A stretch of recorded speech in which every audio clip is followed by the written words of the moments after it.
High বন্ধুরা, তোমরা সব কেমন আছো? আশা করি ভালো আছো। তোমাদের ভালোবাসায় আমরাও খুব ভালো আছি। আজ আমরা যাচ্ছি একটা জায়গায়।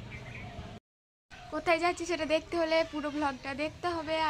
আর আমরা পুরো নতুন, তাই আমাদের যদি কোনো ভুল হয় আপনারা একটু ক্ষমা করে দেবেন। আমাদের ভিডিওটা যদি ভালো লেগে থাকে তাহলে একটা লাইক একটা কমেন্ট করে দিও। চলো, এবার আমি তৈরি হয়ে নিই। আমার বান্ধবী তৈরি হয়ে চলে এসেছে, এবার আমি তৈরি হয়ে বেরোবো। তো আমরা রেডি হয়ে বেরিয়ে পড়েছি, এখন বাস স্ট্যান্ডে যাচ্ছি বাস ধরবো বলে।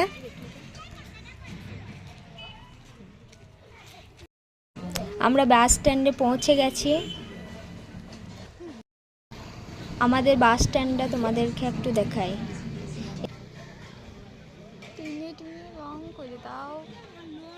তো বন্ধুরা, এই হচ্ছে সেই জায়গা যার জন্য আমরা এতদিন অপেক্ষা করেছি। আমাদের ছোট্ট একটা স্বপ্ন